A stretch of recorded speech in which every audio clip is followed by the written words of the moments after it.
Buenos días a todos. Para los que no me conocen, yo soy Daniel, soy uno de los pastores de la iglesia y hoy, por la gracia de Dios, tengo la bendición de compartir con ustedes la predicación de la palabra. Siempre me gusta iniciar las predicaciones con una ilustración y una historia. Siento que va a ser útil para encaminarnos a lo que vamos a ver hoy. Un día John Kennedy Jr., el hijo del expresidente de los Estados Unidos, iba a pilotear su avioneta. La idea era que con su esposa y su cuñada iban a trasladarse de Nueva York a Massachusetts para ir a una boda.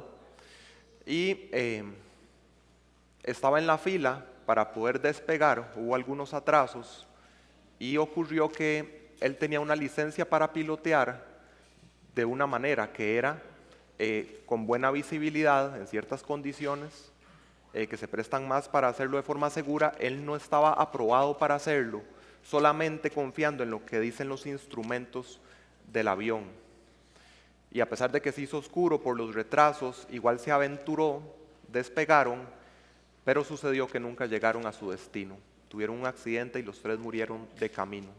Cuando los investigadores trataron de reconstruir y analizar qué era lo que había sucedido, llegaron a la conclusión que John Kennedy Jr., en cierto momento crítico, mientras estaba piloteando, decidió confiar más en lo que creía estar viendo con sus propios ojos, a pesar de estar en mar abierto, sin línea de horizonte, sin objetos de referencia, y confió más en eso que lo que los instrumentos le decían. Y traigo esta ilustración en la prédica de hoy, que va a tratar de lo que normalmente llamamos los 10 mandamientos, porque en estos mandamientos el Señor nos ha dado de una manera resumida, sintetizada, algo de mucho valor, no solo para los creyentes, sino para la sociedad en general. Algo que nos da esas alertas de los instrumentos de Dios, no lo que vemos con nuestros ojos y nos da sentido en todo momento, sino la verdad eterna y absoluta de Dios para conducirnos correctamente en nuestra vida. Confiamos por fe en su brújula, sus instrumentos, y entendemos que Él conociendo su carácter, Él nos protege, nos guía hacia una vida de libertad y de propósito, en lo personal, en lo comunitario. Y a la vez podemos decir que el rechazo de estos principios que Dios nos da en los 10 mandamientos nos dirigen hacia un desenlace de esclavitud y muerte, un desenlace como el de la avioneta de John Kennedy Jr. Voy a hacer una pequeña oración. Padre, dirígenos en este tiempo. Te pido que pueda ser iluminada tu palabra para nosotros, para que podamos comprender mejor tu carácter revelado en las Escrituras, y especialmente en esta porción tan importante, fundacional en la vida cristiana y en el orden creado inclusive, si sacamos sus principios. Ayúdame a hacerlo con fidelidad, de una manera que sea útil para poner en práctica a todos estos hermanos, Señor, y que seamos bendecidos por tu palabra. Guárdame del error y guíanos a todos a tu perfecta voluntad, en el nombre de Cristo. Amén. Continuamos con nuestra serie de predicaciones en el libro de Éxodo. Ya estamos llegando al capítulo 20 y, como les dije, esta porción es a la que normalmente se le llama los 10 mandamientos. Ese nombre se deriva de algo que se dice más adelante en Éxodo 34:28, en que se está hablando de lo que ocurrió aquí, y dice literalmente esto la Biblia, dice: y escribió en las tablas las palabras del pacto, los 10 mandamientos. Y si fuéramos fieles a las palabras del original, no dice mandamientos, simplemente les llama las 10 palabras, y de ahí que tal vez la forma más precisa de referirse a los 10 mandamientos es el decálogo, 10 palabras. Probablemente lo han escuchado. Y quisiera retomar de lo que nos enseñó Andrés la semana pasada, una frase para tomar el punto de partida con lo que sigue hoy, porque hay una continuidad. Andrés nos dijo que la gloria y la santidad de Dios fueron previamente manifestadas para que el pueblo tuviera conciencia de cuál es el carácter de Dios a la hora de escuchar el pacto. Hoy vamos a enfocarnos mucho en esto, carácter de Dios, carácter de Dios. De ahí es de donde fluye todo esto, y vamos a ver qué texto mismo apunta a que todo esto nace del carácter mismo de Dios. Históricamente el cristianismo ha entendido la importancia del decálogo al punto que se incluye en la instrucción de los niños pequeños, se incluye en la catequesis. El propio Martín Lutero una vez dijo: no he progresado más allá de instruir a los niños en los 10 mandamientos, el credo de los apóstoles y la oración del Padre Nuestro. Todavía los repaso a diario con mi Hans y mi pequeña lana. Pero por alguna razón con el paso del tiempo hemos perdido este sentido de importancia fundacional que tiene el decálogo. Ya quizá muchos no lo memorizamos. Ahorita no sé si usted tendría temor de que yo diga que pase al frente a que nos diga cuáles son los 10 mandamientos. Tal vez le va a tomar unos 10 minutos poder recordarlos todos.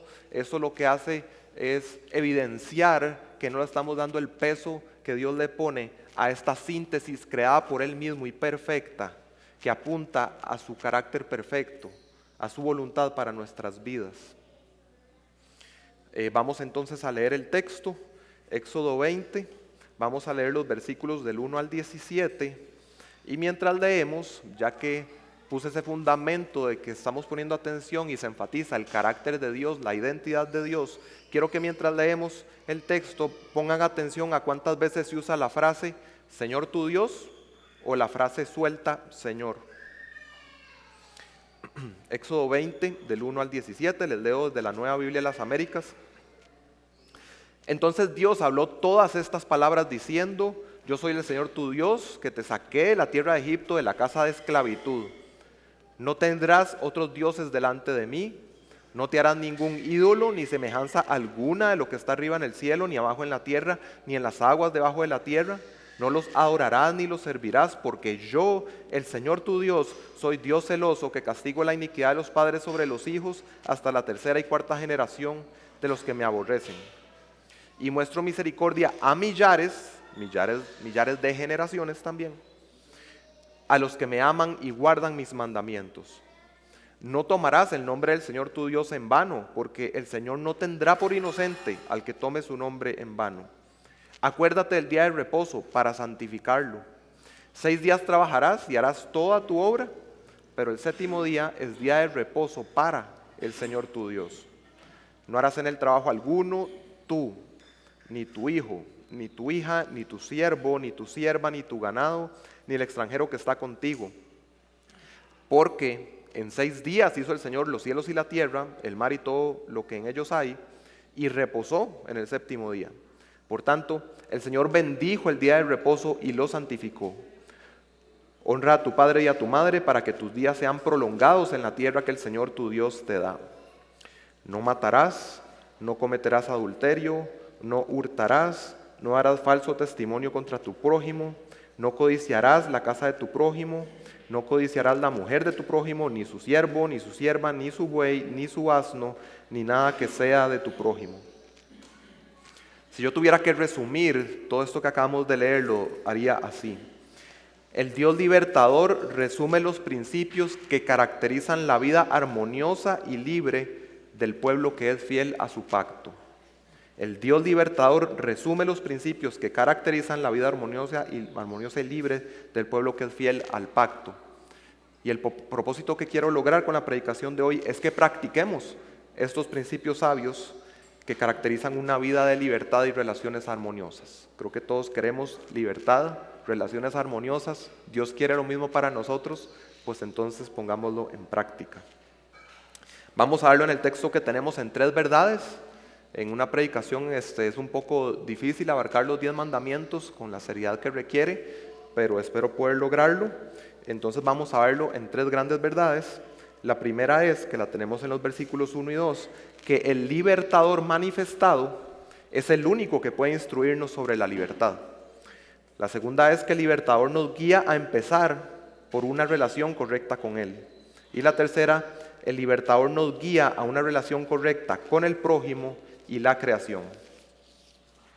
Cuando estudié este texto y llegué a mis conclusiones y vi el énfasis en la libertad, sabía que era algo que tenía que verificar cuando uno llega a la parte de la preparación en que uno se apoya en comentarios bíblicos o en otros recursos, y ciertamente aquí hay un énfasis en la libertad. De hecho, Miguel Núñez escribió un libro que se llama La Ley de la Libertad, que trata sobre este pasaje que vimos hoy. Entonces eso me vino a corroborar y de hecho me fue muy útil el libro de Núñez y se los recomiendo que lo puedan leer. El pasaje de hoy apunta directamente a Dios. El que va a pronunciar las palabras, cuando vemos versículo 1, es Dios mismo el que lo va a pronunciar. Cuando nos da el prólogo apunta a Él mismo. Recuerden quién soy yo, recuerden quién es el que les está hablando. En nuestras Biblias, no sé si hicieron el conteo que les dije que hicieran, Señor tu Dios está 5 veces, o Señor está 8 veces en total en estos pocos versículos. El Señor está enfatizando esa palabra. Es importante en medio de todos estos mandamientos, recuerden quién es el que les está hablando. En la Nueva Biblia de las Américas, cuando vemos la palabra Señor, toda con mayúsculas, significa que está traduciendo la palabra en el original, Yahweh. Está usando ese nombre específicamente. Y ese nombre específicamente cuando quienes estaban oyendo originalmente estas palabras que dio el Señor, ¿qué les iba a venir a la mente? Estas palabras Dios las trajo en un momento perfecto, en que cuando Él dijera ese nombre, ya iba a venir una multitud de cosas a la mente de estas personas. Que iba a pensar, ok, fue el Dios que le hizo una promesa a nuestros antepasados, es un Dios que escuchó nuestro clamor, es un Dios que cumplió sus promesas, es un Dios que mostró ser todopoderoso, demostró ser un Dios que protege, demostró ser un Dios que trae libertad. Y el énfasis sobre todo cuando vemos el versículo 2 es ese. Dios quería que el pueblo ya pudiera hacer una asociación personal con lo que han caminado hasta este momento con Él, pero enfatiza el elemento de yo soy su libertador. Recuerden en todo momento, mientras les doy estas 10 palabras, yo soy el que los liberó a ustedes. No vean nada en las 10 palabras que los haga pensar algo diferente a eso. Yo lo que les traigo a ustedes es libertad. No crean ningún otro engaño respecto a las 10 palabras. Y a veces nos parece ver una contradicción entre lo que nos parece ser una lista de reglas y la libertad. En la Biblia no existe la contradicción. El salmista dijo, Salmo 119, 45, y andaré en libertad porque busco tus preceptos. O sea, el estilo de vida que se conforma al carácter de Dios, y en el Nuevo Testamento hablamos de semejanza a Cristo, es la vida más libre que puede haber. Y mientras lo estás viviendo, ocurre lo que dice Romanos 12, como sacrificio vivo, compruebas cuál es la buena voluntad de Dios agradable y perfecta. Los mandamientos de Dios no son gravosos, traen libertad. Eso quiero que entendamos hoy. Veremos que seguir la voluntad de Dios lleva una vida libre, plena y perfectamente equilibrada. Los mandamientos cubren toda la esfera de la vida. Pensamos también que hasta este momento el pueblo al que se le dirigen estas palabras, todo lo que han conocido en su existencia era la esclavitud. Y cuando Dios va diciendo estas cosas una por una, que no tenemos el tiempo de hacer la comparación una por una, pero una por una serían como cargas que se les están quitando sobre sus hombros de sus experiencias pasadas. En esclavitud pensamos en que los capataces les habían puesto, por ejemplo, más cargas. Entonces, ¿qué ocurre? Imaginen lo que ellos sintieron cuando escucharon que Dios por mandamiento les dice, tengan un día de descanso.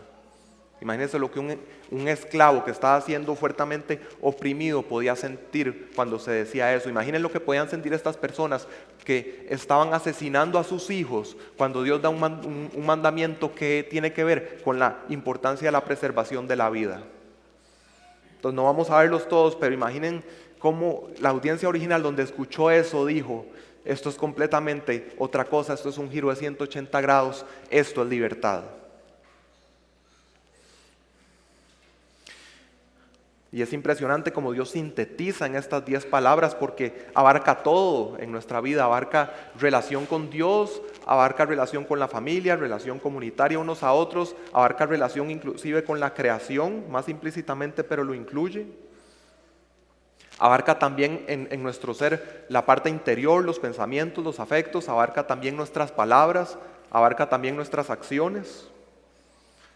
Y está dirigido en dos sentidos. Está dirigido a una comunidad, la comunidad del pacto, pero Dios usa la segunda persona singular, usa el tú en las 10 palabras. Entonces está hablando a la colectividad, pero está hablándonos personalmente a cada uno.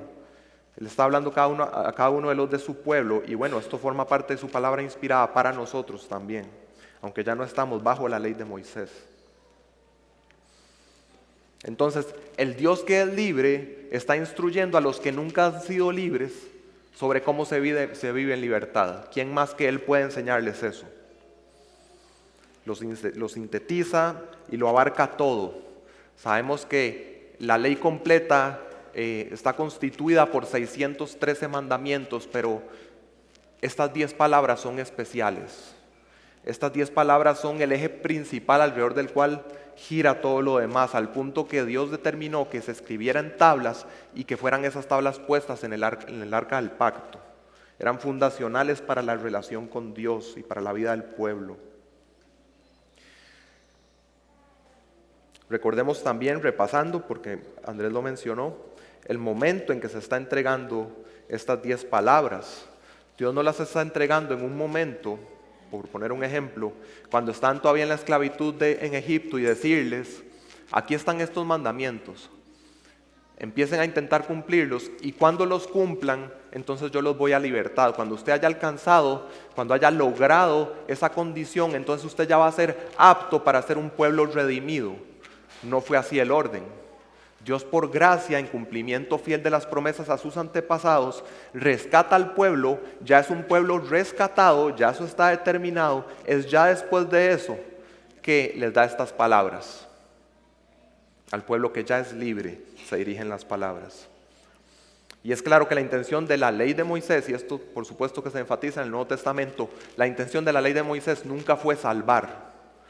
Nunca lo fue. Y si vemos con cuidado el Antiguo Testamento, veremos que quienes lo entendían bien en aquel momento, entendían eso mismo. No es algo nuevo en el Nuevo Testamento. Ellos sabían que eso nos salvaba. Cuando vemos, por ejemplo, a David, cuando tiene una enorme caída moral con Betsabé, el asesinato de Urías y demás, cuando lo vemos escribiendo el Salmo 51, lo vemos decirle a Dios que si lo que Dios requiriera de él es que haga un sacrificio, él lo ofrecería. Pero él entiende que no es eso. Desde el versículo 1 parte diciendo, ten piedad de mí, oh Dios, conforme a tu misericordia, conforme a lo inmenso de tu compasión, borra mis transgresiones. Él sabe que él no puede hacer ninguna obra que lo justifique ante Dios. Él sabe que solamente puede apelar a la misericordia de Dios. Él sabe que en su corazón ocurre algo que tiene que cambiar y solo Dios puede transformarlo. En el versículo 10 le dice, crea en mí, oh Dios, un corazón limpio. Entonces, incluso en el Antiguo Testamento, estas personas, la audiencia original, entendían que este tema de las 10 palabras no se trata de tener un estilo de vida que me gana salvación. Ya ellos habían sido redimidos. Era un estilo de vida para mantener ese estado bendito que ya Dios por gracia les había dado. Leímos la semana pasada con Andrés esa parte condicional para mantenerse en la posición que Dios los estaba poniendo. Si guardan mi pacto, serán mi especial tesoro. Y más allá de lo que estaba ocurriendo allá físicamente, con una esclavitud física tangible, con un pueblo oprimido, la Biblia nos enseña que el pecado esclaviza al ser humano. Jesús en Juan 8 dice que el que comete pecado, esclavo es del pecado. Y si partimos de esa clara definición, ¿quién califica para ser libre entonces? Todos pecaron y están destituidos de la gloria de Dios. Hay un solo candidato de ser libre en el universo, es el ser de Dios. Solo Dios es libre y solo Él puede brindar libertad e instruir correctamente sobre la libertad. Y viendo el énfasis en la libertad, me parece útil una definición de un predicador, de Kevin DeYoung, sobre libertad, y la adecuo un poco, pero para que entendamos mejor qué es libertad. Él lo dice así: libertad es disfrutar los beneficios de vivir conforme al carácter del que es libre. ¿Y cuál es ese único ser que es libre? Es Dios. La libertad es disfrutar de los beneficios de vivir conforme al carácter de Dios. Esa es la libertad cristiana. En la ley de Moisés, los mandamientos y el esfuerzo propio nunca podía salvar. Se nos explica que la ley, la función que tenía era como la de un espejo.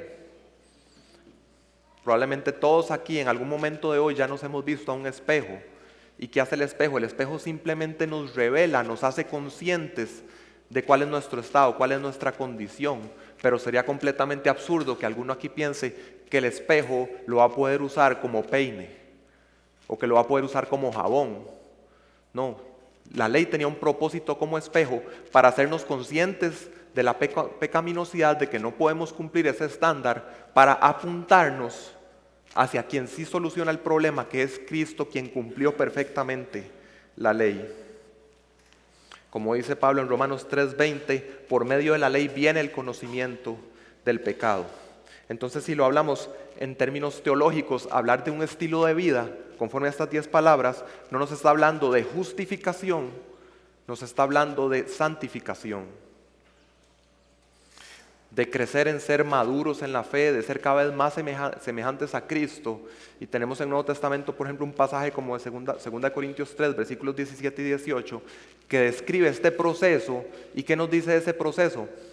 Que ese proceso ocurre mientras contemplamos la gloria de Dios. Cuando vemos el rostro de Cristo, en medio de ese ejercicio de contemplación, similar a lo que leemos hoy con el énfasis de Dios, véame a mí, recuerde quién es el que está hablando, es su libertador. En esa contemplación de Dios, el cristiano está siendo transformado de gloria en gloria por medio del Espíritu Santo, que viene a morar en él cuando pone su fe en Cristo, y cierra diciendo en versículo 18, y donde está el Espíritu del Señor, ¿qué hay? Libertad. Si has puesto tu fe en Cristo, por sus méritos, que Él sí cumplió la ley, Dios ya te ha declarado justo delante de Él legalmente, y además está produciendo en ti los frutos de la justicia de Cristo. Ha enviado su Santo Espíritu a que more en ti, y eso representa la libertad de poder vivir conforme a su voluntad. El tema es libertad. Estas 10 palabras que Dios da, lo que busca es proteger al pueblo de regresar a esclavitud. Eso es lo que se está delimitando aquí.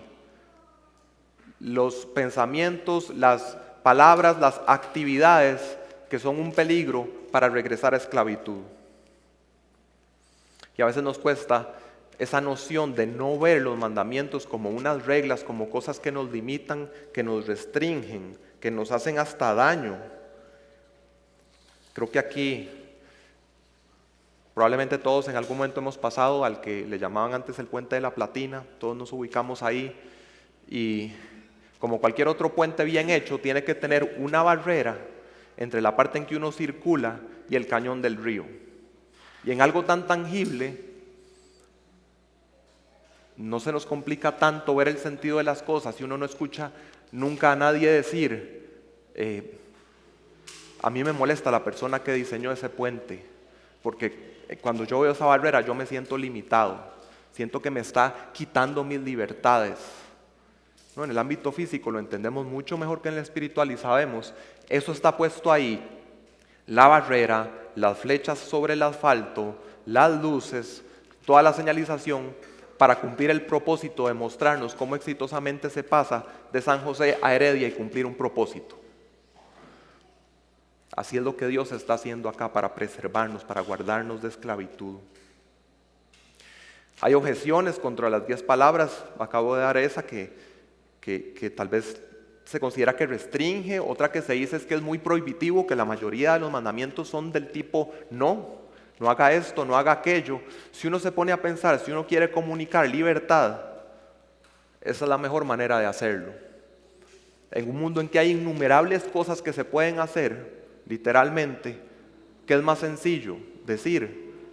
Hacer un listado de todas las cosas que sí se pueden hacer, o es más sencillo decir, usted puede hacer todas estas cosas, pero este puñado de cosas no. Protéjase de este puñado de cosas. Igual que fue en el Edén, ustedes pueden comer de cualquier fruto del huerto, pero del árbol de la ciencia, el bien y el mal no coman, porque el día que coman de él ciertamente morirán. Guardando de un camino de muerte. Aquí en Éxodo, guardando de un camino también de muerte, pero un camino de esclavitud. Perder la posesión de la tierra que les iba a dar con todas las bendiciones que habían ahí y regresar a ser esclavos de las otras naciones. Dios quiere protegerlos de las consecuencias de incumplir el pacto. Y como los 10 mandamientos, las 10 palabras, es un resumen, casi no se nos dice nada de las consecuencias que tenían que tener en el orden civil de la nación de Israel, el que se incumplieran, pero cuando nos vamos a esos detalles que vemos, la infracción de la mayoría de las 10 palabras, hasta las que tal vez no nos parezca que sea tan grave incumplir, la mayoría son pena de muerte.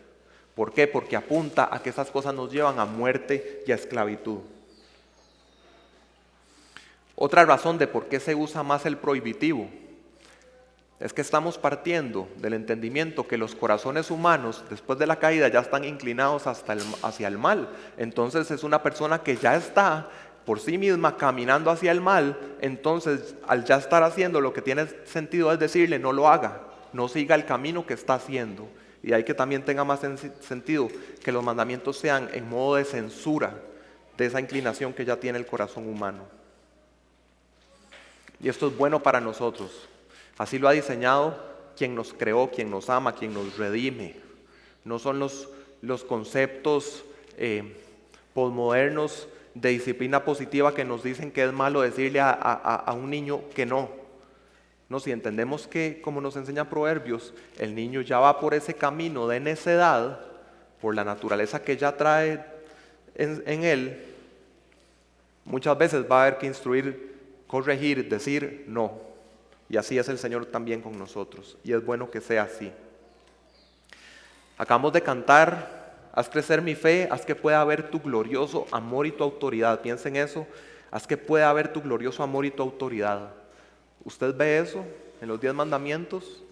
¿Ve solo autoridad o ve glorioso amor también ahí? Vean lo que dice Miguel Núñez: expresamos nuestra falta de confianza en el amor de Dios al no creer que la ley fue promulgada para nuestra protección. Y cuando uno entiende la bondad de Dios detrás de que nos dé las 10 palabras o cualquier mandato de la Biblia que aplique a nosotros, si lo entendemos bien, vamos a poder unirnos al salmista y decir: Señor, cuánto amo yo tu ley. Queremos llegar a ese punto. La ley es buena incluso para el incrédulo. Bueno, Romanos 1 y 2 nos habla de la revelación general que Dios ha dado en la creación, pero también la conciencia de las personas. Eso que Dios ha puesto en la conciencia de las personas, que tiene que ver con que Él existe y con que tiene una ley moral asociada a Él, es bueno para las personas para que ponga un refreno a vidas que se separan de Dios, corazones que se endurecen, y sobre todo en tiempos en que la conciencia de las personas está siendo cauterizada desde que son pequeños.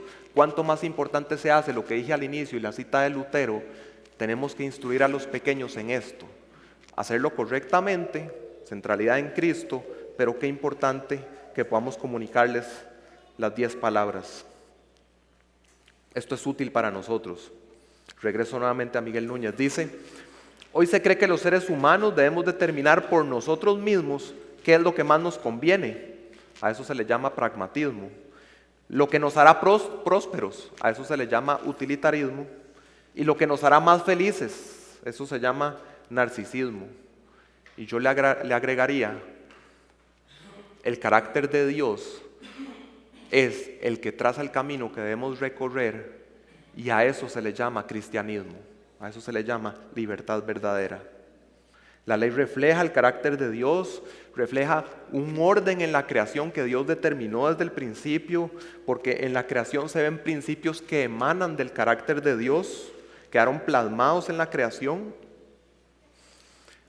Los científicos quieren llegar a poder descubrir cómo funciona el universo, cuáles son las leyes que determinan cómo va a comportarse, y quieren llegar al límite como de ver esa fibra de la realidad, y a lo que llegan es a esas partículas subatómicas que también coinciden con esas partículas que dicen que hubo al inicio, muy cerca o a fracciones de segundo con el inicio del universo.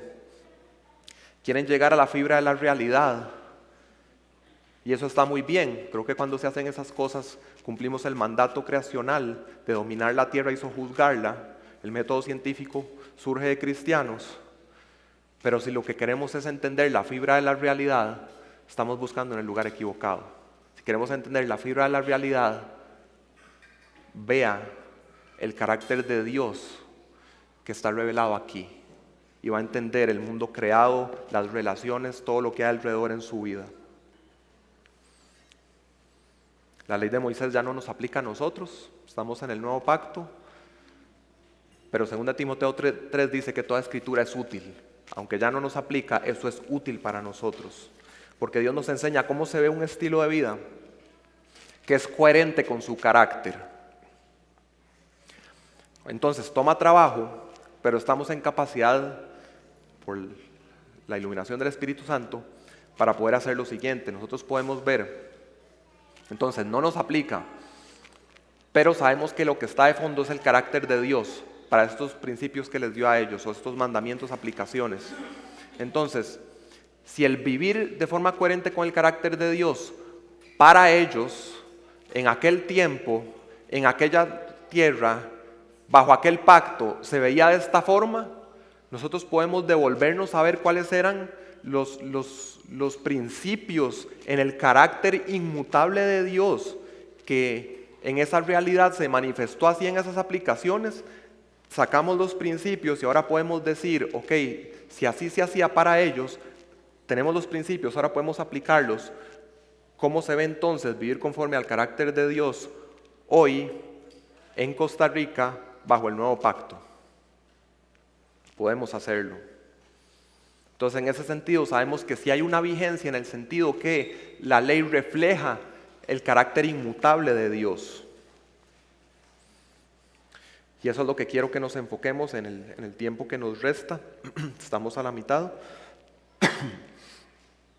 Vamos a pasar a la segunda y la tercera verdad, entendiendo esta parte fundacional de la primera verdad, que es que todo va a fluir a partir del carácter de Dios. Es el que determina la realidad en la que vivimos, el orden creado, la ley de Moisés, de ahí fluye todo. Ya vendrán otras cosas en un orden de prioridad, en una progresión, relaciones unos a otros y relación con la creación. Pero partimos de esa relación prioritaria de cada ser humano con su Creador, con Dios. Y esto nos lleva al segundo punto, que es que el libertador nos guía a empezar por una relación correcta con Él. El punto 1, tal vez para clarificar, era más como el entendimiento de la identidad de Dios.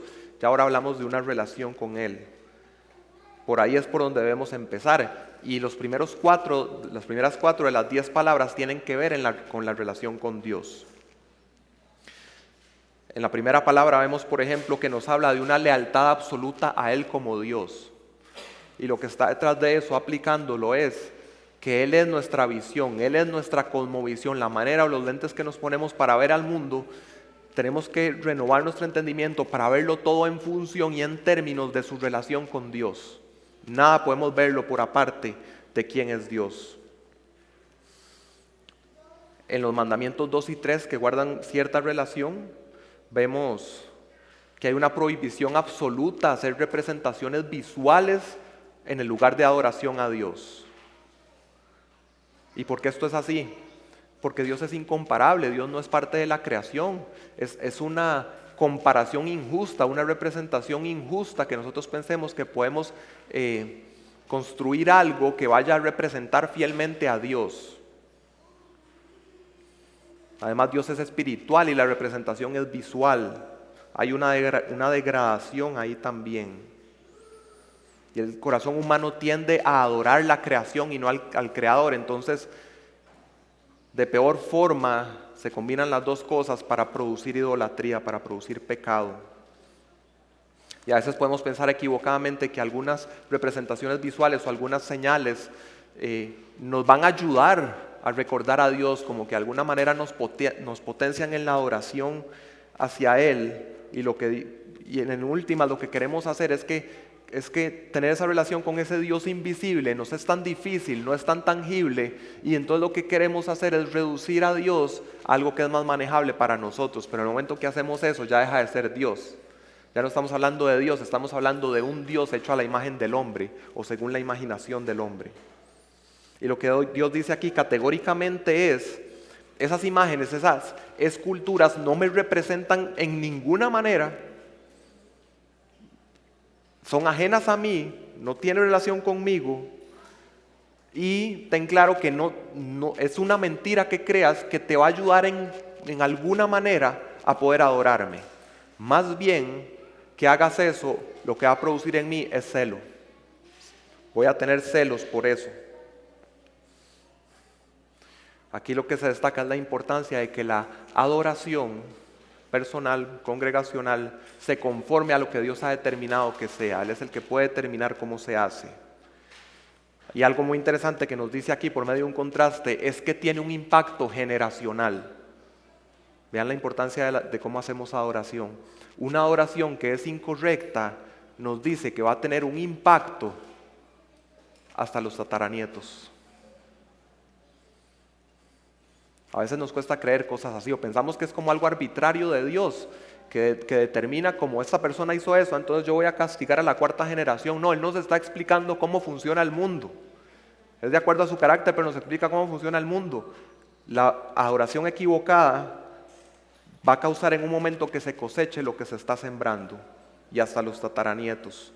Pero vean qué bonito el contraste que nos trae motivación. Cuando adoramos correctamente, cuando en ese amor genuino por Dios brota la adoración que a Él le agrada, eso impacta a 1000 generaciones. ¿No los motiva eso a querer escudriñar la palabra, a rendirse delante de Dios y querer adorar exactamente como Él dice? Y la palabra te dice, eso va a impactar a 1000 generaciones. Qué bendición poder tener la palabra que sea una lámpara que nos guíe en adoración. Y tal vez nos es muy fácil pensar en la aplicación para Israel de las esculturas, de las imágenes, y olvidarnos de que también nosotros nos inclinamos ante falsos dioses. Podemos caer en eso.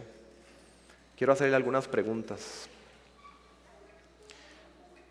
¿Qué cosa te doblega por horas y te deja exhausto? ¿Qué causa que tú trasnoches? Piensa en eso. ¿Qué causa que usted trasnoche a veces?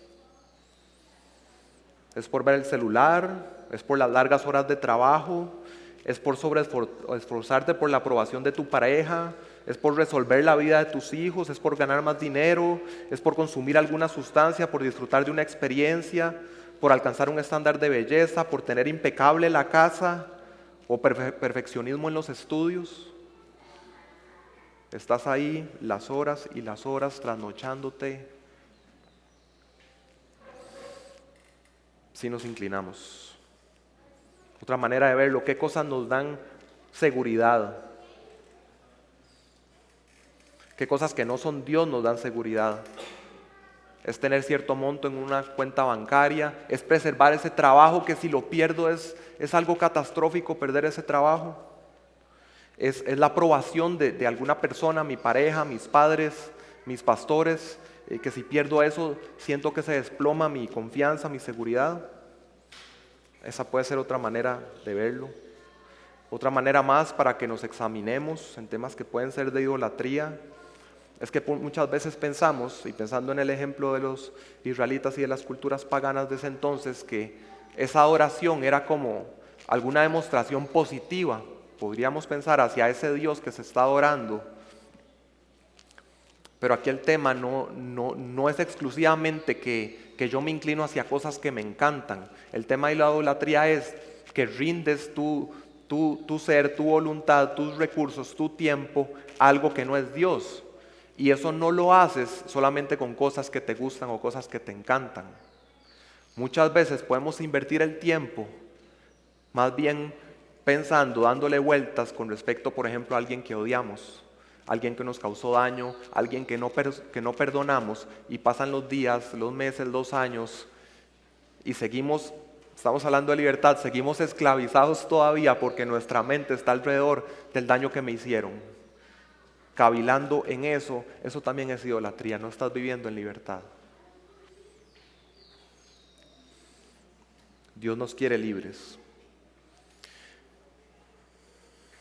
Y entrando un poco más al tercer mandamiento, aunque estoy viendo 2 y 3 juntos, algo que pensé cuando leí esto es como si Dios dijera, ustedes quieren construir imágenes que me representen a mí, no es necesario que hagan eso, ya yo las puse, son ustedes. Ustedes son los portadores de la imagen de Dios en el mundo, y si usted es cristiano, usted está siendo conformado a la imagen de Cristo en el mundo. Usted es llamado a que el mundo vean ustedes las buenas obras de Dios y glorifique al Padre que está en los cielos. ¿Quiere imágenes y representaciones? Sea usted conformado a la imagen de Cristo. Pero siempre queremos las cosas manejables y externas. Esa tercera palabra literalmente lo que dice o lo que prohíbe es llevar incorrectamente el nombre del Señor tu Dios. Todo cristiano es un embajador de Cristo. Y muchas veces en nuestras palabras, en nuestra actitud, en nuestro testimonio, no estamos representando bien a nuestro Rey. Pecamos en esta también. Estamos haciendo un checklist, viendo el espejo de la ley que nos dice, rebeldes a Dios, rebeldes a Dios, rebeldes a Dios. Cada vez que citamos la Biblia, que en un sentido es un equivalente a decir, así dice el Señor, sea aquí desde el púlpito, sea en un consejo que le das a alguna persona, si estás diciendo algo en un sentido como que fuera Dios el que se está comunicando con esa persona, si no estamos siendo fieles a lo que Dios dijo, estamos incorrectamente llevando el nombre del Señor, nuestro Dios. Si le prometemos a alguien enfermo, le garantizamos que Dios lo va a sanar físicamente. Si le prometemos a alguien que va a tener prosperidad material si hace ciertas cosas. O si le decimos a alguien que Dios en un sueño nos dio una palabra para esa persona, podemos estar cayendo en llevar incorrectamente el nombre del Señor. Y ahí varios mandamientos se están incumpliendo. Ahorita me estoy enfocando en este.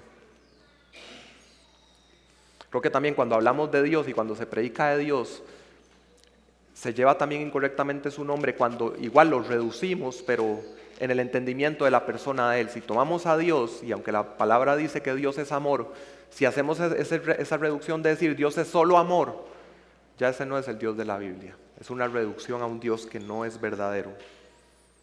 O cuando decimos que Dios simplemente es alguien que hace promesas y que quiere tu prosperidad, es una reducción de Dios. Es un Dios a la imagen del hombre. Dios quiere que tomemos seriamente su nombre, que nunca lo trivialicemos, que nunca lo tomemos como algo frívolo. Esto es sumamente importante y creo que nos cuesta entenderlo. Ahorita no es una prédica solamente sobre eso, pero cuando vemos la oración modelo del Padre Nuestro, la primera petición es que el nombre de Dios sea santificado. Y debemos crecer en entender qué significa eso en nuestras vidas. Más allá de pensar solamente como en temas de expresiones o de juramentos, sino en todo nuestro estilo de vida que comunica sobre el Señor.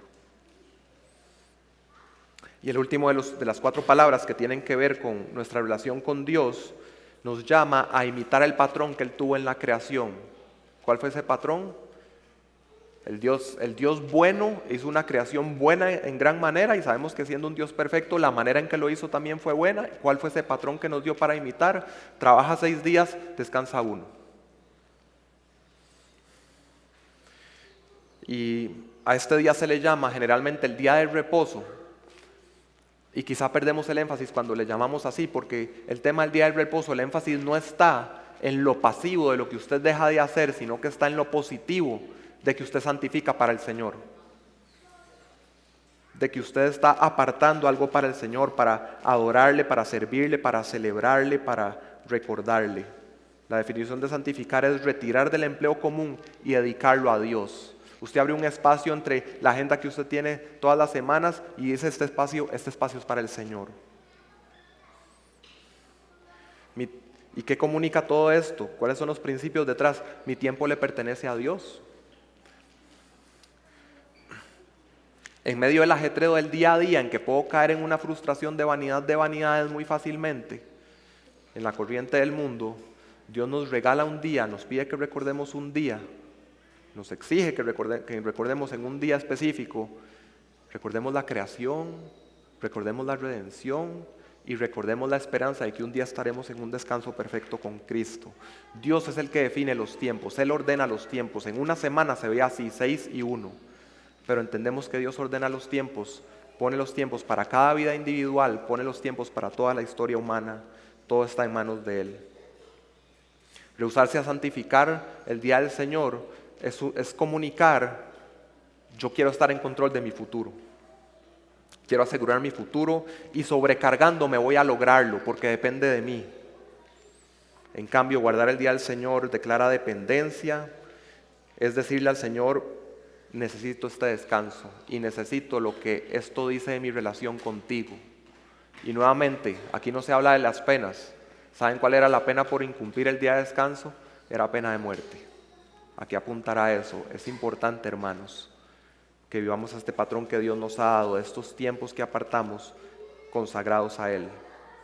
Declaramos que rechazamos la autosuficiencia,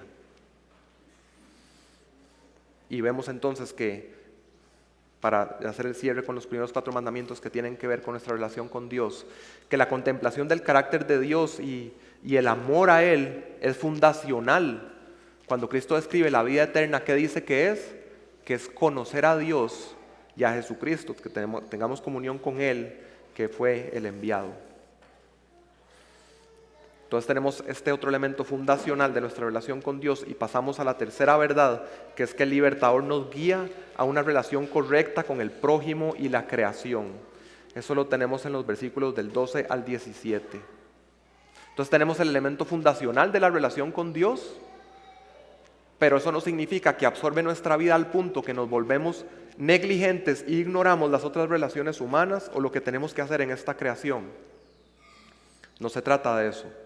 Todo lo contrario. Por ejemplo, Juan nos dice en 1 Juan 4:20, si alguien dice yo amo a Dios, pero aborrece a su hermano, es un mentiroso.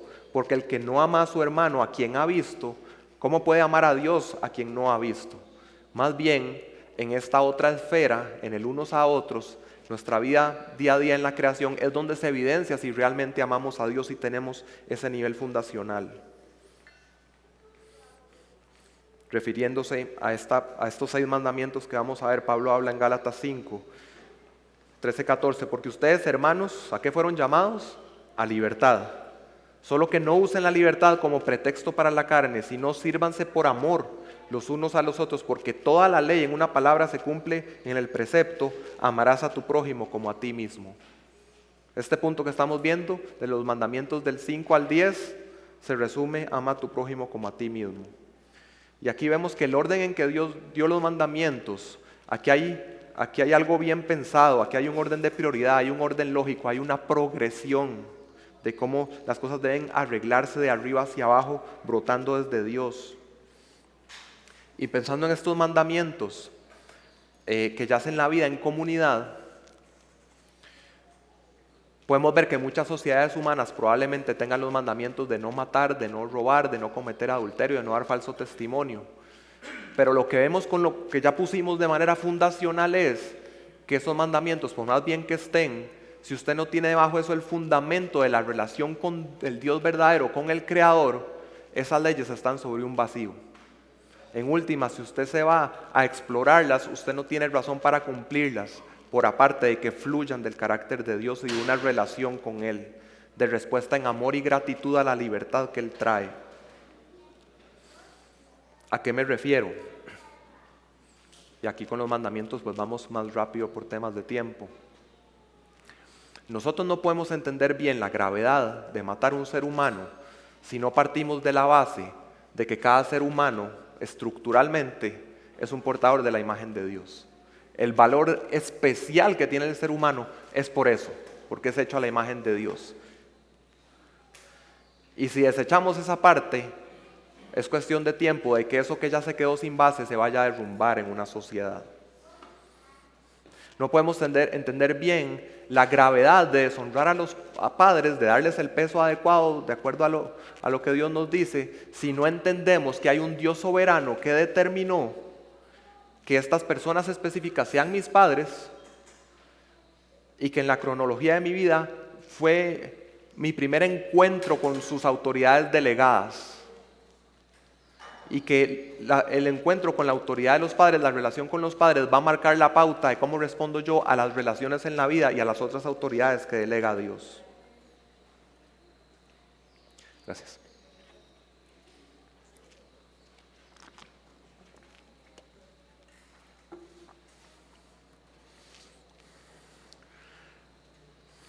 Este mandamiento va con una promesa.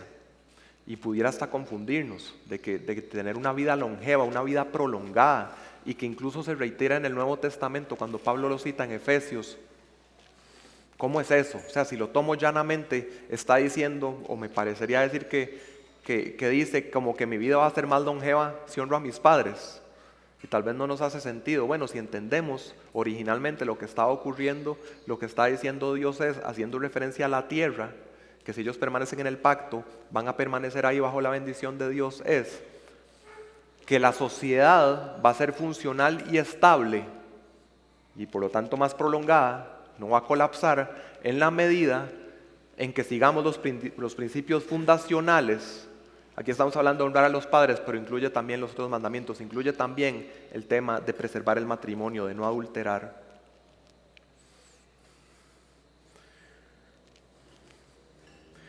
Pasando a otro, no podemos entender la gravedad del adulterio si no entendemos las relaciones de pacto de Dios, si no comprendemos su perfecta fidelidad, si no entendemos, esto estudiando un libro sobre matrimonio, me pareció muy valioso. El elemento irreducible de una boda cristiana es los votos delante de Dios. O sea, incluso una pareja que quedó en una isla desierta y solo están esas personas, no se pueden casar porque no hay otras personas. Sí se pueden casar. El elemento irreducible es los votos delante de Dios. Cuando nosotros, los que somos casados, cuando nosotros nos casamos, nosotros le hicimos una promesa a Dios ahí. ¿Qué vemos a la luz de los mandamientos de hoy? Si incumplimos eso, ¿llevamos el nombre de Dios en vano? ¿Fue un juramento a Dios en vano? No llegamos a comprender plenamente la fidelidad de su pacto hacia nosotros, que nos mueve a vivir conforme a su carácter, con la gran infidelidad de su pueblo, que se describe muy gráficamente en Ezequiel, en Oseas.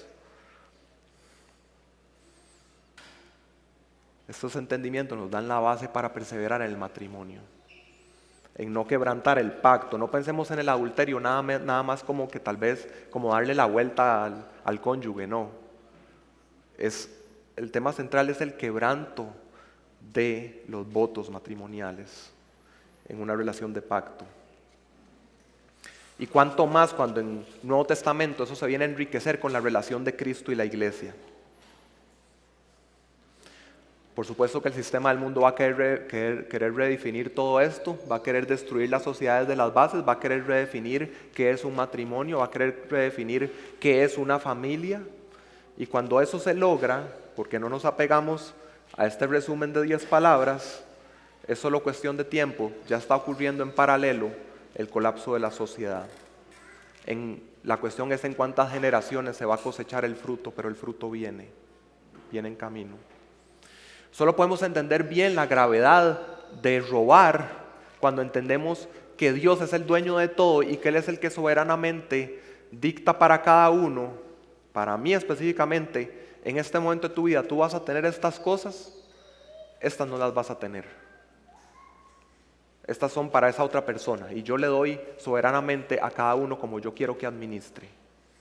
Entonces una rebeldía contra eso es una rebeldía contra el carácter de Dios, contra el dueño de todo. No podemos entender bien la gravedad de dar un falso testimonio cuando no entendemos o no creemos en un Dios, en un Jesús que es la verdad, en un Dios que no miente.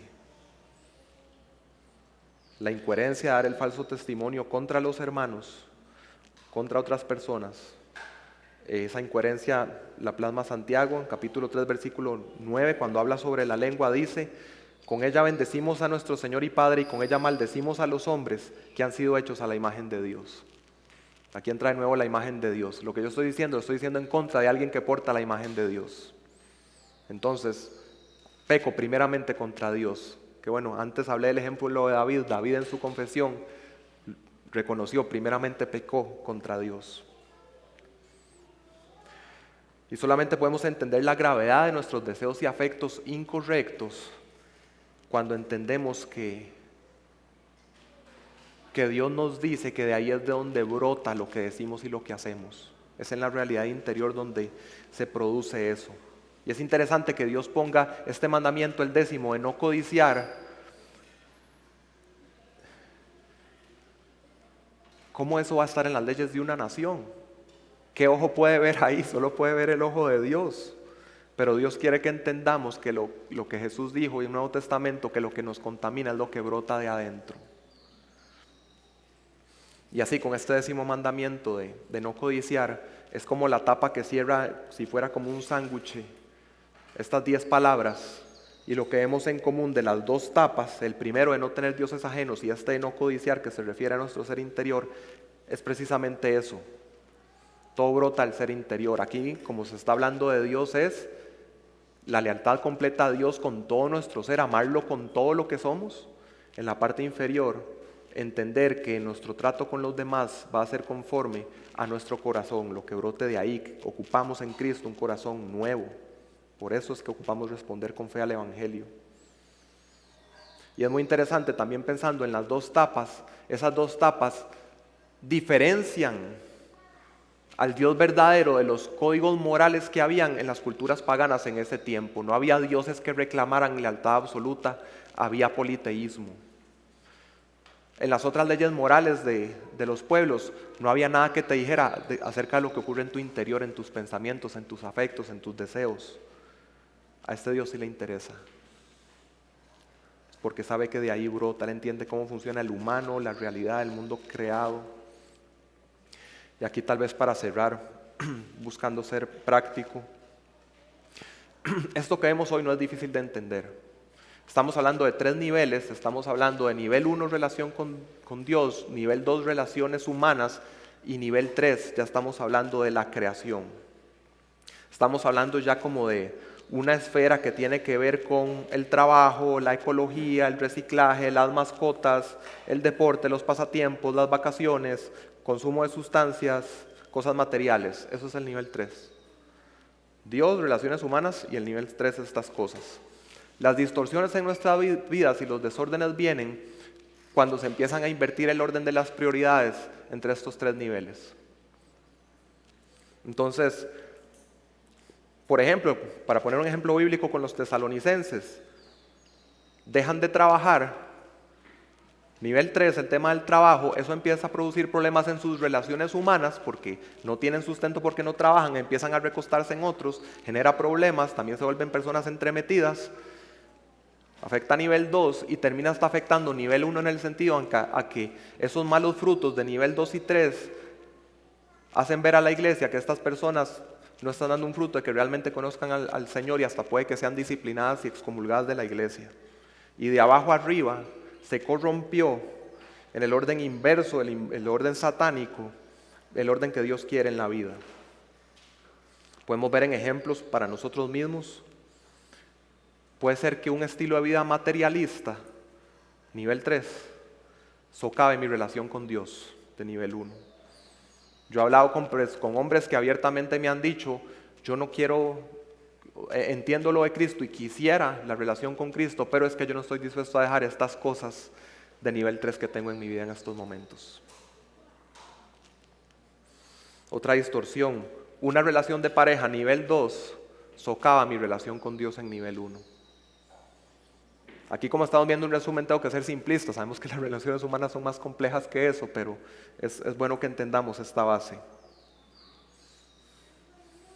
También puede suceder que cierto estándar de vida, cierto nivel de vida con cierta comodidad, nivel 3, cause que yo no quiera tener hijos, una relación humana nivel 2. Y como les digo, siempre Dios lo que quiere es que vivamos en equilibrio. No quiero ser simplista, pero a este tipo de cosas es a lo que quiero que ejercitemos, en meditar en lo que hay en nuestras vidas, en cada uno de los niveles y cómo se relacionan entre sí, si están las prioridades en orden.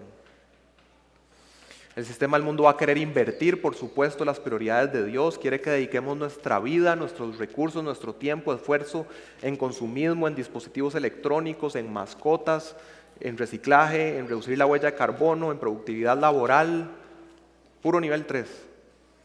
Y si haces todo eso, a como el mundo ve las cosas hoy, eres una persona de las mejores, si estás haciendo todo eso. Y mucho de eso que dije son cosas buenas, pero no son buenas si se cae en la negligencia de las cosas que van en niveles superiores.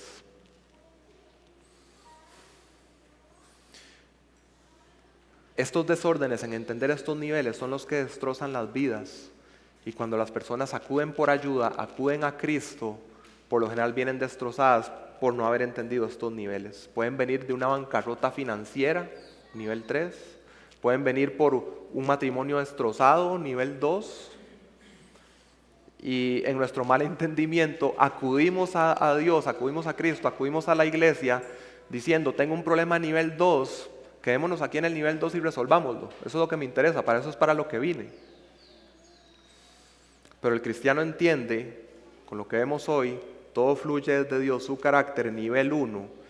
Cualquier solución de nivel 2 o 3 que no te lleve al Evangelio de Jesucristo, que no te lleve al carácter de Dios, que tu relación con Dios se ponga en orden y de ahí fluyan las cosas, van a ser soluciones temporales, frágiles, que no van a resistir el avance del tiempo.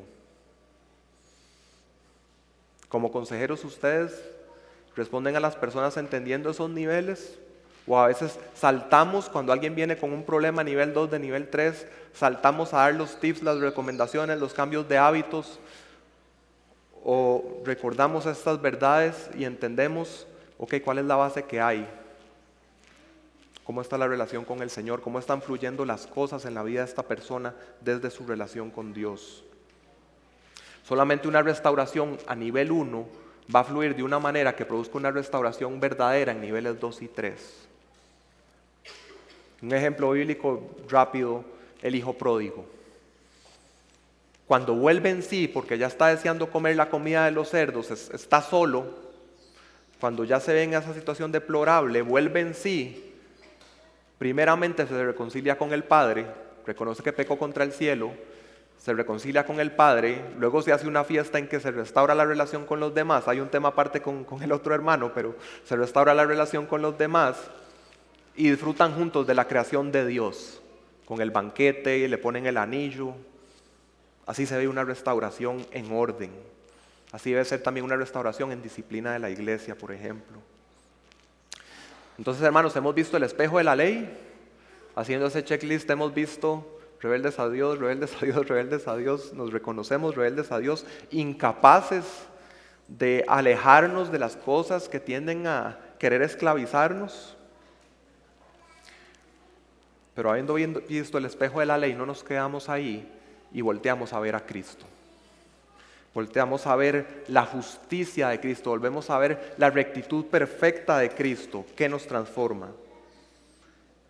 Y a veces he escuchado la frase de que Jesús cumplió la ley para que ya nosotros no la tengamos que cumplir. Esa frase no es mentira, pero a mí no me gusta. Creo que puede guiar a las personas a no vivir conforme a la voluntad de Dios y a su carácter. No, yo diría, Cristo cumplió la ley para rescatarnos, para darnos libertad y para capacitarnos de que crezcamos en sí cumplirla, en sí vivir conforme a la voluntad de Dios. Y qué bendición es ver una vida restaurada en que se ponen las cosas en orden según sus prioridades. Ver eso es como un atisbo, es como nos hace apreciar el cielo, que a veces el cielo o el estado eterno lo vemos de una manera como tan abstracta, pero con lo que estamos viendo hoy, imagina el cielo como la perfección en estos 3 niveles.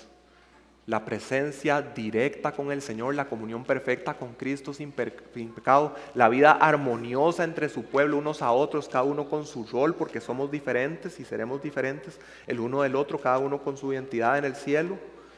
Y disfrutando también de la creación, que a veces eso no lo pensamos. Cuando se habla del estado eterno, se habla de un río, se habla de árboles, se habla de frutos. Imaginen cómo va a ser vivir perfectamente en el orden que Dios determina, en una voluntad buena, agradable y perfecta. Dios nos quiere libres, hermanos, Dios nos quiere libres. Dios nos quiere proteger de la esclavitud. Ningún mandamiento de Dios te va a robar la libertad, sino que más bien Cristo murió, derramó su sangre en la cruz del Calvario para que puedas ser libre. Para que podamos cantar hoy, al que el Hijo hace libre, ¿qué? Es libre en verdad. Policarpo, un discípulo directo del apóstol Juan, se cree que fue el último de los discípulos directos de los apóstoles que falleció. Vivió una vida fiel al Señor y mientras estaban preparando el fuego para martirizarlo y le están exigiendo que adorara a César y negara a Cristo, definitivamente respondió esto sobre Cristo: durante 86 años he sido su siervo y no me ha hecho mal alguno. ¿Cómo puedo ahora blasfemar de mi Rey que me ha salvado? Los israelitas podían ver en Dios un Dios que no les había mostrado más que fidelidad, que amor y llevarlos a la libertad. Nosotros vemos lo mismo, como hemos de tomar como algo que nos restringe o algo malo los mandamientos que nos da. Dios nos quiere libres con una vida en orden, que vivamos estos principios, que nos gocemos en la libertad juntos y que instruyamos a las siguientes generaciones en esta misma verdad de las 10 palabras. Ese es el camino en que vamos a disfrutar la verdadera libertad del Señor. Y como siempre, después de la predicación, voy a estar aquí en esta salita. Si alguien reconoce en su vida un desorden que quiere confesar, que quiere exponer para que el Señor transforme, puede pasar a hablar conmigo. Oremos. Padre, gracias por la bendición de tu palabra. Te pedimos que seamos transformados por ella y que entendamos de tu palabra revelada cómo nos llamas a vivir, primeramente en la relación contigo, Señor. También que sean bendecidas nuestras relaciones interpersonales de una manera que exalten a Cristo. Y que incluso en nuestro día a día, Señor, en la relación con la creación buena que tú hiciste, pero que también ha sido maldita por la caída, como hijos tuyos, como redimidos, que sepamos vivir también de una manera que te honre, que te glorifique, aun cuando sea un trabajo fatigoso con espinos y cardos. Gracias por la libertad que nos has comprado en Cristo. Amén.